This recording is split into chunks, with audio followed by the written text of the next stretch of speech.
চোখ বন্ধ করে আওয়ামী লীগ থাকবে, এবং তারপরেও আরো 5 বছর থেকে সেটা সেই 41 পর্যন্ত গড়াবে কিনা সেটা নিয়ে নানান তর্ক বিতর্ক বা কিছু কথাবার্তা হয়তো সমাজে বা রাজনীতির মাঠে চালু ছিল। কিন্তু অ্যাটলিস্ট 28 পর্যন্ত মোটা দাগে সকলেই হাসিনাকে মেনে নিয়েছিল। কিন্তু এর মধ্যে যে হঠাৎ করে এমন একটি ধাক্কা আসবে, সেটা আজকে বুকে হাত দিয়ে সকলে যদি যার যার কাছে নিজের সৎ থেকে আয়নার সামনে দাঁড়িয়ে নিজেকে প্রশ্ন করে, আমার মনে হয় তারা তাদের উত্তরটি পেয়ে যাবে।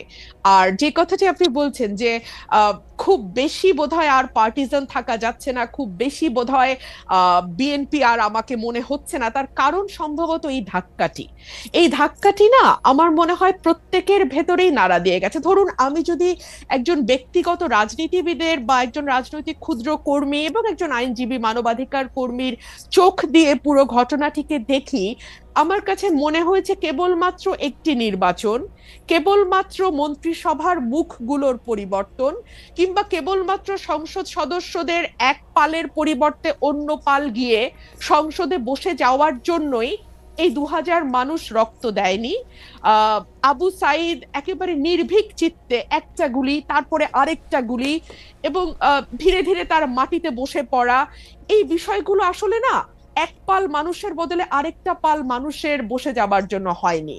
এবং আমার কাছে মনে হয়েছে যে আমার চিন্তার জগতে যে বিরাট একটি ধাক্কা লেগেছে, এই ধাক্কাটি আসলে সকলেরই কম বেশি লেগেছে, কিন্তু এটার স্থায়িত্ব বা এটার ইম্প্যাক্ট এক একজনের জীবনে এক এক রকম হবে। ধরুন আমার কাছে মনে হয়েছে যে একটি সুষ্ঠু নির্বাচন, বাংলাদেশে যদি একটি সুষ্ঠু নির্বাচনের ধারাবাহিকতা থাকতো তাহলে কি হতো? তাহলে 2014 সালে হাইলি লাইকলি বিএনপি সরকার গঠন করত এবং শেখ হাসিনা এবং আওয়ামী লীগ বিরোধী দলে বসতো। 18তে গিয়ে হয়তো আবার তারা ক্ষমতায় যেত, 24-এ হয়তো আবার অন্য আরেকটি দল বিএনপি হয়তো ক্ষমতায় আসতো, এভাবে একটা পালা বদলের মধ্যে দিয়ে যেত। এবং পালা বদলের মধ্যে দিয়ে গেলে যে বিষয়টি হতো খালেদ, আমার কাছে মনে হয় রাষ্ট্রের যে প্রতিষ্ঠানগুলো যেগুলোকে দুমড়ে মুচড়ে ভেঙে ফেলা হয়েছে 15 বছরে, সেই প্রতিষ্ঠানগুলোকে এভাবে হয়তো ভেঙে ফেলা যেত না। আজকে যেভাবে আমরা দেখতে পাচ্ছি মসজিদের খতিব থেকে শুরু করে একেবারে পাড়ার স্কুলের হেডমাস্টার পর্যন্ত পালিয়ে যে প্রাণ বাঁচাচ্ছেন, কারণ সোশ্যাল টেক্সচারটা পুরোপুরি নষ্ট হয়ে গিয়ে একেবারে প্রান্তিক লেভেল পর্যন্ত সকলকেই এক দলের সদস্য হয়ে যেতে হচ্ছে, এই অবস্থাতে বাংলাদেশ যেত না। একটা পাওয়ারের তো একটা ব্যালেন্স থাকে, ভার্টিক্যাল এন্ড হরাইজন্টাল। ভার্টিক্যালটা হয় রাষ্ট্র, হরাইজন্টালটা হয় সমাজ। কিন্তু আমাদের এই সমাজের টেক্সচারটাকে, সমাজের বুননটাকে খুবই সিস্টেম্যাটিক্যালি হত্যা করা হয়েছে, এবং হত্যা করা হয়েছে খুবই একটা পারপাসফুলি, একটা মানে লক্ষ্যকে সামনে রেখে। লক্ষ্যটা হচ্ছে আমাকে যে কোনো মূল্যে ক্ষমতায় থাকতে হবে। সুতরাং এইরকম ভুল যদি পরবর্তীতে কোনো রাজনৈতিক গোষ্ঠী এই ভুলটি করবার ন্যূনতম চেষ্টা করে, এই দেশের মানুষ কিন্তু মরতে শিখেছে, এবং ওরা কিন্তু একটা ভীতির মধ্যে ছিল। হ্যাঁ, 15 বছর লিখতে ভয় পায়, বলতে ভয় পায়, নিজেকে এক্সপ্রেস করতে ভয় পায়, ইচ্ছা করে একটা পালের মধ্যে লুকিয়ে থাকে, সেই জায়গা থেকে একটু ইন্টারাপ্ট করি। আপনি যেই অবস্থাটা বর্ণনা দিলেন, আপনার মনে কি এই শঙ্কাটা রয়ে গেছে, যেহেতু আপনি শুরু করেছিলেন যে এক পাল মানুষ থেকে আরেক পাল মানুষ, আপনার মধ্যে কি এই শঙ্কা রয়ে গেছে যে বিএনপি আসলেও তাদের ইয়াটা একটা লম্বা হবে এবং প্রায় একই ধরনের জায়গা হবে, যেইটা মানে যেই আশঙ্কা মান্না ভাইয়েরও আছে, সেই আশঙ্কা কি আপনারও আছে যদি আসলে এই গুণগত পরিবর্তনটা না হয়? দেখুন, বিএনপি 17 বছর নানান রকম জুলুমের মধ্যে দিয়ে গেছে। এই জুলুমের শিক্ষা বিএনপি কতটা নিয়েছে এটা বিএনপি ক্ষমতায় আসলেই আরো পরিষ্কারভাবে বোঝা যাবে। তবে বিভিন্ন জায়গায় আমরা যেই মেসেজগুলো পাই, সেই মেসেজগুলো খুব সুখকর নয়, এবং এটা যে সুখকর নয় এটা তো বিএনপির চেয়ারম্যান নিজেই স্বীকার করছেন, তাই না? তো তাহলে অথচ উনি কিন্তু বারবার ওনার নেতাকর্মীদের সতর্ক করছেন। এখানে দুটো তিনটা বিষয় হতে পারে, যে এক হচ্ছে যে ওনার বক্তব্য কি ওনার দলের তৃণমূলে যারা এই ধরনের কর্মকাণ্ডের সঙ্গে যুক্ত হচ্ছেন, মধ্যম পর্যায়ের যারা যুক্ত হচ্ছে।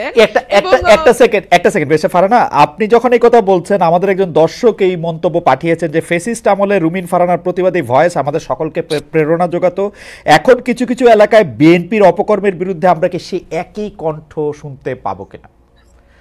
ইন্টারেস্টিং, আমি ঠিক এই কথাটাই জি বলছিলাম, জি তাই না জি খালেদ জি ভাই? জি হ্যাঁ, তো এই ওনার এই কথাটা কি lower level, lower tier, mid tier and high tier খুব বেশি গুরুত্ব দিচ্ছে না? গুরুত্ব না দিলে কেন দিচ্ছে না? কারণ তারা কি মনে করছে যে কোনো ব্যবস্থা নেওয়া হবে না? কিন্তু আমরা তো বেশ কয়েকটি জায়গায় ব্যবস্থা নিতেও দেখলাম, তাই না? যদিও পরবর্তীতে আমরা দেখেছি যে অনেককেই আবার স্থগিত পদ আবার ফিরে এসছে, কিংবা বিরাট অভিষেকও হয়েছে দলে। তো এগুলো কি আসলে একটা বার্তা পৌঁছায় যে আসলে খুব বেশি কিছু হবে না, এই প্রথম একটু একটু ব্যবস্থা হবে, পরে আবার যেই থোর বড়ি খাড়া খাড়া বড়ি থোর? তো এই কথাগুলো বলবার একজন রাজনৈতিক কর্মী হিসেবে আমার বাংলাদেশে বসে একটু কিছু টোল আছে ডেফিনেটলি, তাই না? সো ফর এক্সাম্পল, সেই টোলটা কি হতে পারে? আমি নিজেও নিজের সাথে হিসাব করেছি। সেই টোলটা হতে পারে যে হয়তো আমাকে নমিনেশন দেওয়া হবে না, মন্ত্রিত্বের হয়তো প্রশ্ন থাকবে না। হ্যাঁ কিন্তু দেখুন, একটা রাষ্ট্র গঠন করতে এই ছোট ছোট জিনিসগুলোতে ছাড় দেয়া, আমার এমপি না হওয়া, কিংবা আমার মতন আর 10 জন যদি কারো সাহস, আমি জানি না 15 বছর আমি সাহস দেখি নাই, আগামী 10 বছর আমি সাহস দেখবো কিনা Khaled, I am very sorry, আমি না খুবই বেরিসা দুঃখিত, ফারহানা, আমাকে এটা বলতে না না হচ্ছে। বেরিসা ফারহানা, আপনাকে আপনাকে একটু থামাই এ পর্যায়ে। আমি শুধু প্রশ্নটা করে রাখি, সেটা হচ্ছে যে আপনি একাদশ জাতীয় সংসদে অন্যতম বিরোধী কণ্ঠস্বর ছিলেন, সংসদের মধ্যে সংসদের বাইরে, কিন্তু যারাই বিগত 3 সংসদ নির্বাচন অংশ নিয়েছেন, সংসদে গিয়েছিলেন, তাদের ভালোভাবে দেখছে না বৈষম্য বিরোধী ছাত্র আন্দোলনের নেতারা? বিগত 3টি নির্বাচনের সমালোচনা করলে একই সঙ্গে সংসদে থাকা ঠিক হয়েছে কিনা সেটি প্রশ্ন করছে। আমাদের দুটি প্রশ্ন, যে আপনি আসলে অন্য কোনো রাজনৈতিক দলে, বিশেষ করে এই বৈষম্য বিরোধী ছাত্র আন্দোলনে যদি একটি রাজনৈতিক দল সংগঠন করে, সেখানে আপনি যাবেন কিনা, এক। আর দুই হচ্ছে যে আপনি যে আশঙ্কাটি করছেন যে আসলে নমিনেশন মনোনয়ন না পাওয়ার ব্যাপারে, সেটির ক্ষেত্রে না, আমি আপনার। সেটা বলছি না। জি খালেদ, আমি একটু ক্লিয়ার করি, জি না হলে না জি খুব একটা জি হেজি হয়ে থাকে। মানে আমি বলছি এই ঝুঁকিগুলো বাংলাদেশের প্রেক্ষাপটে তৈরি হয়, রাইট, আমি পাবো না বা পাবো কোনোটাই বলছি না, এই ঝুঁকি তৈরি হয়। ঝুঁকি এখন দেন। এই ঝুঁকি নেওয়ার দেশের স্বার্থে, হ্যাঁ হ্যাঁ দেশের কল্যাণ, এবং যে ধরেন একগুচ্ছ মানুষ, কয়েক লক্ষ মানুষের কিন্তু একটা প্রত্যাশা যে 15 বছর তো ওই মানুষটিকে আমরা সত্য বলতে দেখেছি, সাহসী ভূমিকায় দেখেছি, এখন কি তিনি ওই জায়গাগুলোতে কম্প্রোমাইজড হয়ে যাবেন?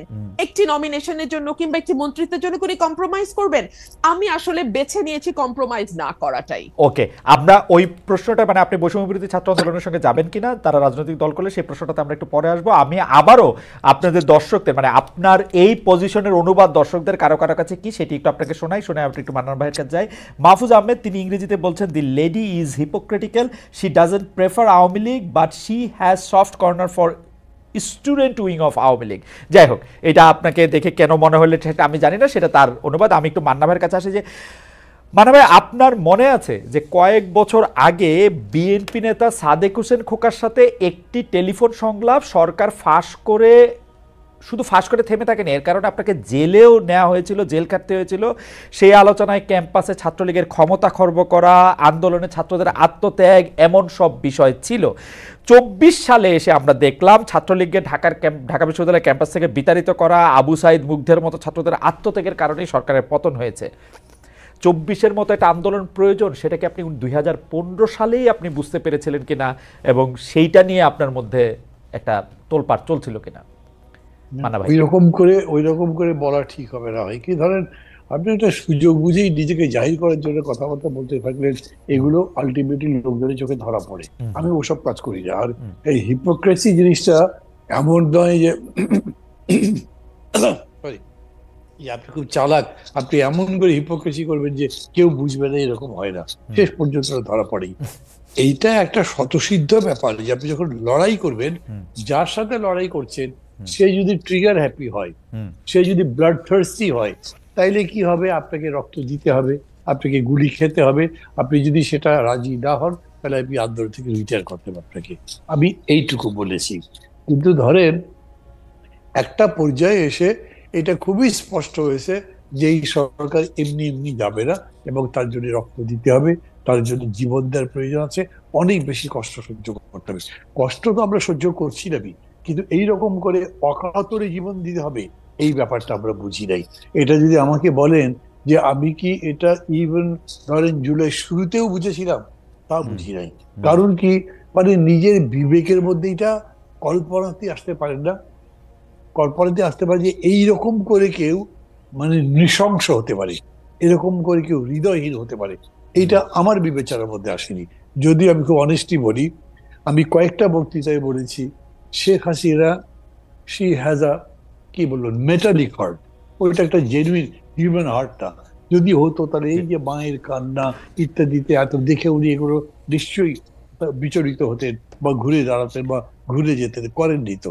সেই কারণে শেষের দিকে যেটা হবে সেটার পক্ষে আমি একটা কথা বলি। ধরেন এই যে একটা খুব ঐতিহাসিক ঘটনা, একটু ছোট্ট একটা জোকের মতো করি, বাংলাদেশের ঐতিহাসিক জায়গা কি জানেন? বিশাল আন্দোলনের মধ্যে দিয়ে সরকারের পথের পর বিরোধী দলের নেতা পলায়ন, পুরো পার্টি পলায়ন করেছে, এই হ্যাঁ, উদাহরণ আছে। হ্যাঁ, আবার সাম্প্রতিক উদাহরণটা হয়েছে এরকম যে বিশাল বিশাল গণঅভ্যুত্থানের সরকারের পতনের পরে যে মূল বিরোধী রাজনৈতিক দল তারা সাইড লাইনে আছে, তারা কিন্তু সামনে নাই, আন্দোলনের পতাকা তাদের হাতে নেই। এই যে এই ঘটনাটা ঘটলো, এটা কেন? এটা না বোঝার কারণে। 28 অক্টোবরের আগে যখন আমাদের লিয়াজো কমিটি বসছে তখন কি প্রোগ্রাম করব আমরা, এই আলোচনা হয়েছে। আমি খুব স্ট্রেট বলেছি যে আমাদের নিজেদের কিন্তু এটা রেডি থাকতে হবে যে এরকম পরিস্থিতি হতে পারে। Right. কারণ তারা তো ঘোষণা দিয়েছে যে তারা এগুলো করতে দেবে না, সমাবেশ করতে কিছু করতে দেবে না। তখন মানে আমি ঠিক নাম বলে কাউকে ইমপ্লিকেট করতে চাচ্ছি না, কিন্তু তারপর বিএনপির পক্ষ থেকে বলা হয়েছে ভাই কত লোক মারা যাবে।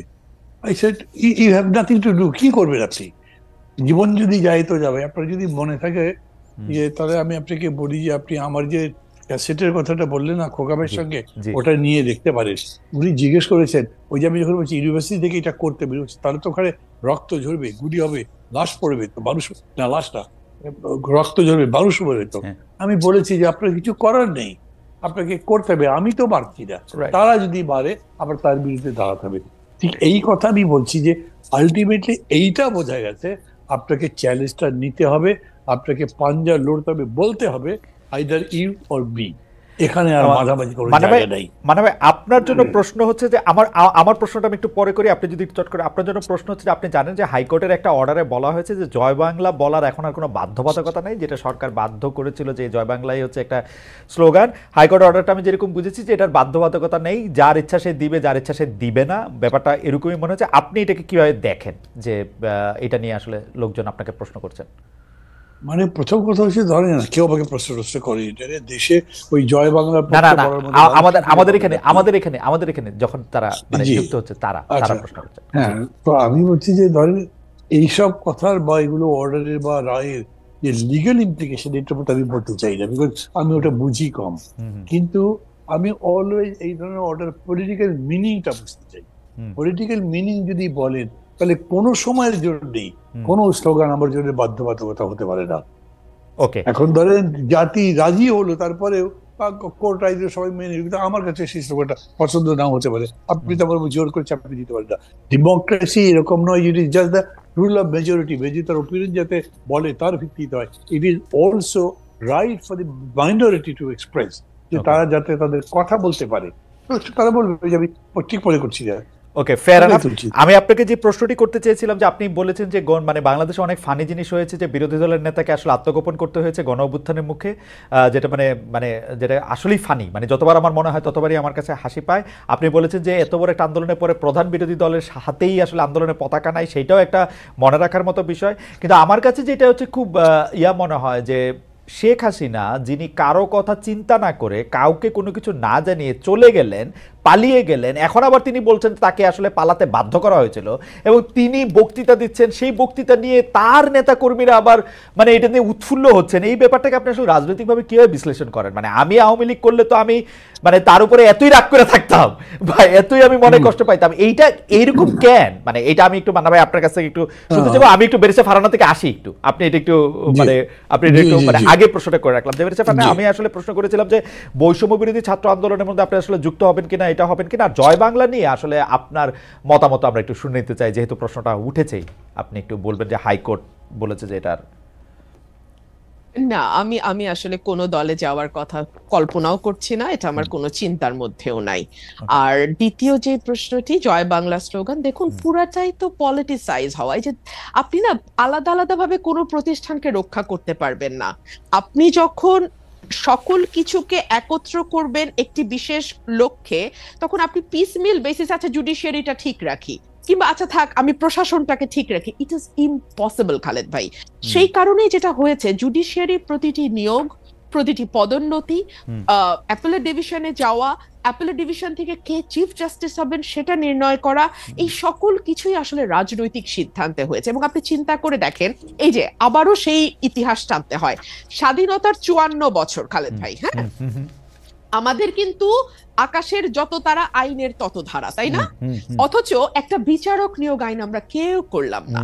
কেন করলাম না? কারণ আমরা না আসলে আমাদের খাস বল্টু পিল্টু লালটুকে বিচারক হিসেবে দেখতে চাই। এবং আমি চাই যে যখন আমি ক্ষমতায় আসব তখন আমার যা যা মামলা যেভাবে হলে আমার সুবিধা হয়, রায়গুলো শেষে ভাবে হবে। হ্যাঁ, হাসিনা একেবারে নগ্ন ভাবে করেছে বলে না, আমাদের কাছে একেবারে চোখে মনে হয় যেন খুব বেশি আমাদের চোখে লেগেছে। কিন্তু বেরিসা ফারহানা, আপনি যতবার এই কথা বলেছেন ততবারই আপনাকে এই কথা শুনতে হয়েছে না যে বিএনপি কি তার আগের আমলে করে নাই? আপনি যাদের লালটু পল্টু ঝন্টু মন্টুর কথা বলেছেন, যতবার বলেছেন ততবার তো আপনাকে একই প্রশ্ন বলতে হয়েছে যে বিএনপি কে এটা করে নাই কিনা। নিশ্চয়ই শুনতে হয়েছে, এবং সে কারণে কিন্তু আমি এই পরের লাইনটা যুক্ত করলাম যে হাসিনা যত নগ্ন ভাবে করেছে, কারণ সে সময় পেয়েছে বেশি, তাকে ক্ষমতায় থাকতে হয়েছে ভোট ছাড়া, তার কাছে পাওয়ার হারানো মানে জীবন হারানোর মতো। সুতরাং তার কাছে যেটা মানে তাকে যেভাবে সকল কিছু ভীষণভাবে ব্যবহার করতে হয়েছে, অন্য গভর্নমেন্টকে ততটা সুযোগও তারা পায় নাই এবং ততটা তাদের ব্যবহারও করতে হয় না। সেই জায়গাটাতেই কিছুটা ডিফারেন্স আছে, মাত্রাগত পার্থক্য, let's put it in this way, মাত্রাগত পার্থক্য। হ্যাঁ, সে কারণে আমরা দেখছি যে বাংলাদেশে জাতীয় স্লোগান কি হবে এটাও হাইকোর্ট নির্ধারণ করে। একটা পলিটিক্যাল কোয়েশ্চেন, বাংলাদেশের নির্বাচন কিভাবে হবে, for God sake it's a political question Khaled ভাই, তাই না? মানে আপনি যেই দলই করেন, যেই মতই করেন, কিংবা আপনি যাই হন না কেন, আপনি যদি সুস্থ মানুষ হন আপনি যা বুঝবেন যে এটা পলিটিক্যাল কোয়েশ্চেন। কিন্তু এইটাও আমরা না হাইকোর্ট বা অ্যাপেলেট ডিভিশন থেকে এটা করায় নিব। আবার ধরেন আমাদের সংবিধানকে আমরা মোটা দাগে একটা পারিবারিক বইয়ের মতো করে ফেলবো, আমরা যা যা চাই তার সবই সংবিধানে থাকবে। এবং এমন সব অদ্ভুত প্রপোজিশন আমরা সংবিধানে দেব যে আমরা সামনে ভবিষ্যতে যত সংসদ আসবে সেই সবগুলো সংসদকে আমরা বেঁধে ফেলার চেষ্টা করব। মানে তারা কি কি আইন করতে পারবে, কি কি পারবে না, সংবিধানের কোন কোন অংশ তারা 2/3 কেন 3/4 মেজরিটি দিয়েও চেঞ্জ করতে পারবে না, এরকম অংশ আমরা সংবিধানে বলে আবার সেটা লিখে দেবো যেটা অপরিবর্তনীয়, which itself is unconstitutional, okay, which itself is unconstitutional. So এগুলোর মধ্যে দিয়ে তো বাংলাদেশ গেছে। সে কারণেই আমি মনে করি খালেদ ভাই যে আমরা না একটা ঝাঁকি খেয়েছে বাংলাদেশ, মানুষ, দেশ, রাষ্ট্র, সরকার ঝাঁকি খেয়েছে। কিন্তু এই ঝাঁকিটাতেই যে আমরা একেবারে ঠিকঠাক ফিটফাট হয়ে বিলাতি কায়দার ওয়েস্টমিনিস্টার গণতন্ত্রে অভ্যস্ত হয়ে যাব, কিংবা ইভেন ঘরের পাশের ভারতের গণতন্ত্র আমরা বুঝে যাব, এটা ভুল। আমাদেরকে আরো অনেক দূর যেতে হবে খালেদ ভাই, অ্যাটলিস্ট ভারতের পর্যায়ের একটা গণতন্ত্র এবং প্রাতিষ্ঠানিকীকরণের দিকে যেতে আমাদের আরো 50-100 বছর সময় লাগবে। এবং সে কারণে আমি আমার আগের সেগমেন্টের কথা ধরে আমি একটু সূত্র ধরে বলি যে আমাদের মতন মানে ধরেন অ্যাজ অন টুডে আমার যে ভূমিকা, হ্যাঁ, এটার জন্য আমাদের মতন মানুষদেরকে কিছুটা প্রাইস পে করতে হবে। পে করতে করতে করতে করতে এক সময় গিয়ে, সেটা আজ থেকে মেবি 70 বছর 80 বছর পরে, হয়তো দলগুলোর ভেতরে সেরকম ডেমোক্রেসির চর্চা আসবে, হয়তো রাষ্ট্রের ভেতর সেরকম ডেমোক্রেটিক ভয়েস আমরা পাবো যেটা একটা স্মুথ ডেমোক্রেসিকে সাপোর্ট করে। এইটুকুই আমি বলতে পারি। বেরিসা ফারহানা, তাহলে আমরা এরকম ধরে নিতে পারি যে আপনার কথা থেকে যদি আমরা একটা উপসংহার টানতে চাই যে ধরেন সবগুলি দল, বিএনপি ইনক্লুডেড, এর মধ্যে গণতন্ত্র আসতে 70-80 বছরের মতো লাগতে পারে। দেখুন, আমি it's just a speculation, it could be 50 years. আচ্ছা ঠিক আছে, আমি আচ্ছা ঠিক আছে, it all depends on the will of the people. আমার দেশের মানুষ আসলে কি চায়। ওকে, রাইট। হ্যাঁ, আমার দেশের মানুষকে সচেতন করার দায়িত্ব আমাদের। কতটুকু সচেতন করা হবে, কত সময় নিয়ে হবে, এটা তাদের উপর। আমার বেশ ফারহানা, আমি একটু আসি আপনার কাছে। আমি মান্না ভাইকে যেতে চাই। মান্না ভাই, আমি আপনাকে প্রশ্ন করেছিলাম যে এটা তো এরকম হওয়ার কথা যে নেত্রী আসলে, আপনি আপনার এই প্রশ্নের জবাবটা দেওয়ার আগে যেহেতু একটু অধিকার চর্চা করতে পারিনি কি আমি যে প্রশ্নটা আপনি রুমিন ফারহানা করেছেন। আচ্ছা, শিওর। তাহলে আপনি একটু বলেন, আমরা একটু আপনাকে আরেকটা জিনিস শোনাই যে আমরা দর্শকদের কাছে প্রশ্ন করেছিলাম যে নির্বাচনের আগে বড় ধরনের সংস্কার করা হবে, এমন মন্তব্য করেছেন প্রধান উপদেষ্টা ডক্টর মোহাম্মদ ইউনূস অন্তর্বর্তী সরকারের এই অবস্থান সমর্থন করেন কিনা, বড় ধরনের সংস্কার করা হবে এটা সমর্থন করেন কিনা, সেইটা সমর্থন করেন 83% দর্শক, সমর্থন করেন না হচ্ছে 17% দর্শক। আমাদের জন্য একটা স্টেগারিং নাম্বার, 145,000 মানুষ, মানে 1,45,000 মানুষ ভোট দিয়েছেন এটার মধ্যে।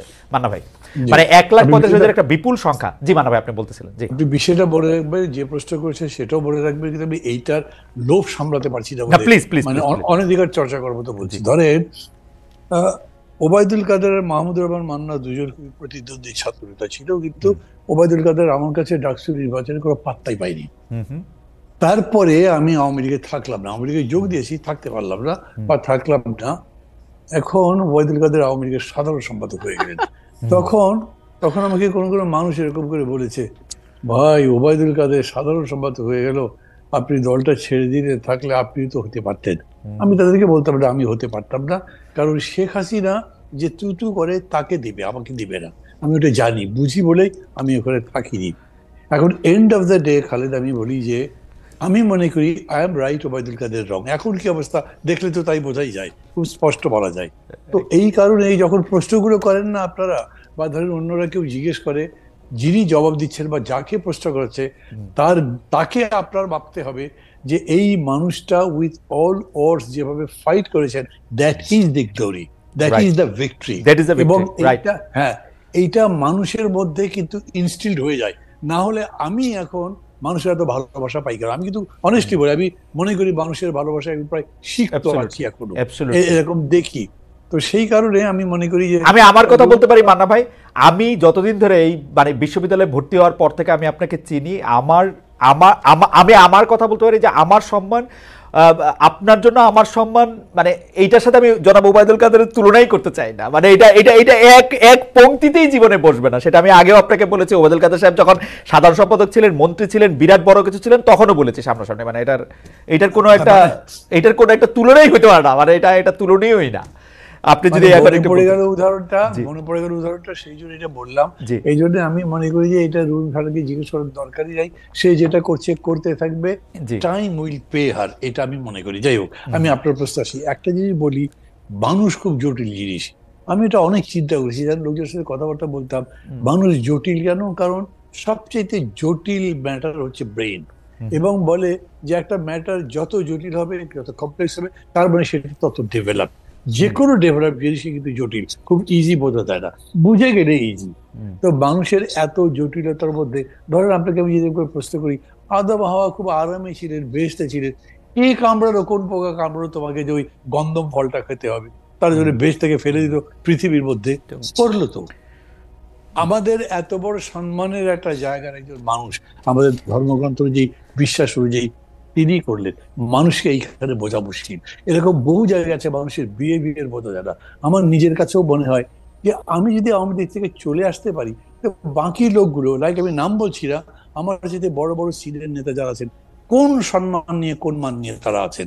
আমার তো তাদের সাথে প্রায়ই কথা হতো, সবাই প্রায় কামতো কথা বলতে বলতে, এই শেখ হাসিনা এই অপমান করেছে, উনি সম্মান করে না, ওই অমুককে এটা দিল, এইরকম রেগুলার। আমি তাদের বলি, ভাই এত কথা বলেন, তার ওর সাথে আছেন স্যার।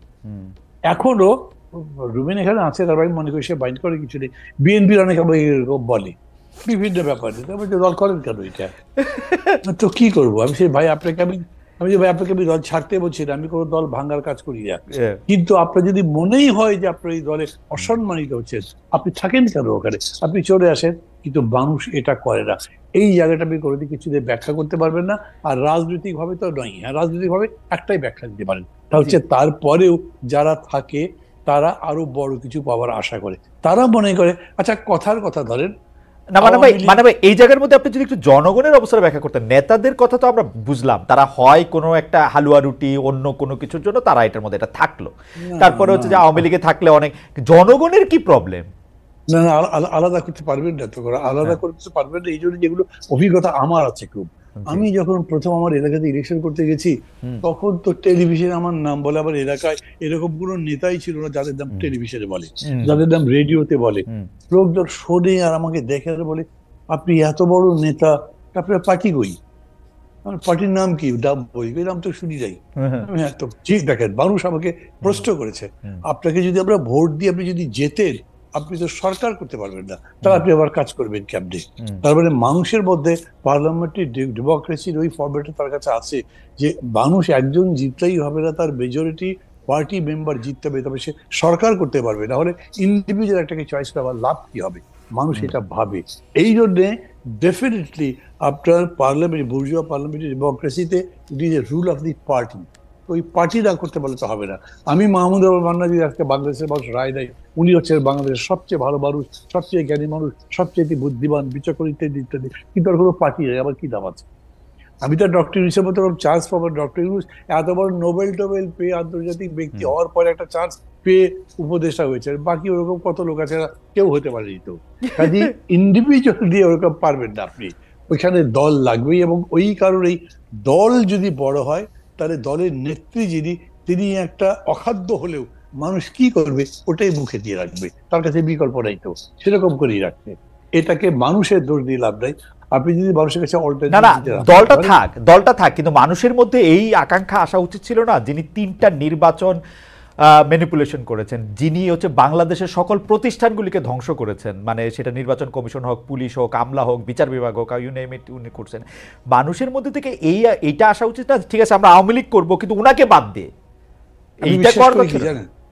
আমি বিশ্বাস করি, ধরেন আমি বিশ্বাস করি, প্রমাণ দিতে পারবো না, যদি দেশের সামনে নির্বাচন হয় 1 বছর পরে, আমি এটা প্রস্তাব করছি না, আমাকে কেউ ভুল বুঝলে আমি তাদের কাছে ক্ষমা চাইছি, সেই নির্বাচনে আওয়ামী লীগও আছে, ধরেন নির্বাচন করতে পারছে, কেউ কোনো মারপিট করছে না, বাধা দিচ্ছে না, সভা ভাঙছে না, ওই ভোটে আওয়ামী লীগ গো হারাহারি। হ্যাঁ আমি মনে করি তাই। তারপর ধরেন এই যে একটা উদাহরণ আছে, যেরকম ফ্রান্সে বাঁকো তো 4 নম্বর পার্টি ছিল, সে জিতলো কিভাবে? আমাদের দেশে এরকম হতে পারে। আমি প্রায় বলি বক্তৃতায়, আমার খুব প্রিয় একটা সেন্টেন্স বলেন, অতিকায় হস্তি বিলুপ্ত হইয়াছে, টিকটিকি টিকি আছে। ওই বড় আছেন এই অহংকার করলে কিন্তু কোনো লাভ হবে না। আর সিংহ বনের রাজা হাতি নয়, যদিও হাতি প্রাণী হিসেবে বড়। এই জন্যে মানুষের চয়েসের উপরে আপনার ভরসা থাকতে হবে, মানুষের চয়েসটাই শেষ কথা। তবে এখন মানুষের যদি সেই এডুকেশনটা না থাকে, তাহলে তার বিলম্ব হবে। ওই যে রুমিন বলছে না, যেটা হয়তো 20-25 বছর লাগবে, আমি বছর মানে সংখ্যা দিয়ে বলবো না, কিন্তু মানুষের সময় লাগবে। কিন্তু আমার কাছে খুবই বিশ্বাস করবো, আমি মনে করি আপনি খেয়াল করেছেন, এখন পর্যন্ত BNP is the biggest party, BNP হলো সবচেয়ে জনপ্রিয় দল, কিন্তু এই বিএনপি 5 আগস্টের ক্ষমতা পরিবর্তন একদম অব্যবহিত পরেই, যখন পার্টি অফিসের সামনে বিশাল সমাবেশ করে বলল 3 মাসের মধ্যে নির্বাচন দেন, তখন সমস্ত মানুষ বিরোধিতা করেছে, বলেছে রক্তের দাগি করে কিভাবে নির্বাচন। কিন্তু মানা ভাই, আপনি যদি এখন কান পাতেন, আপনি কিন্তু শুনবেন যে সব মানুষ এখন নির্বাচন চাচ্ছে, কারণ ডক্টর ইউনূস সরকার মানে অনেক জায়গা থেকেই আসলে সিদ্ধান্তই নিতে পারতেছেন। আপনি যদি অর্থনীতির সূচকগুলি দেখেন, বলতেছে যে আমলারা, আপনি কোনো কার্ভের মধ্যে তো আপনি কোনো মানে পরিবর্তন দেখবেন না, এবং এটা তো ওইটা আপনার লাস্ট প্রশ্ন ছিল, তার জবাবটা আমি দেবো। আমি যতখানি পারি ততখানি বলবো। তার আগে এই কথাটা বলিনি, আজকে যদি মানুষের কাছে অল্টারনেটিভ থাকতো না, তাহলে কিন্তু এটা হতো। ধরেন কোনো কারণে মানুষ এখন মনে করছে না বিএনপি তো আওয়ামী লীগের মতোই করছে, তারপরে ভোটের মাঠে গিয়ে এসে দেখলো যে বিএনপি আছে বিগেস্ট, কাছাকাছি আছে, ধরেন কথা জামাত, কিন্তু কাছাকাছি মানে কি, বিএনপি যদি 80 হয় তাহলে জামাত হলো 10। না, জামাতের এত শক্তি নাই মনে হয় মান্না ভাই, আমার মনে হয়। কথার কথা বললাম, 80 আর 10 বলছি তো, এইটাতেও মানুষ আর জামাতের কাছে যাবে, বিএনপির কাছে যাবে, যদি সে বিএনপির ব্যাপারে ক্রিটিক। কারণ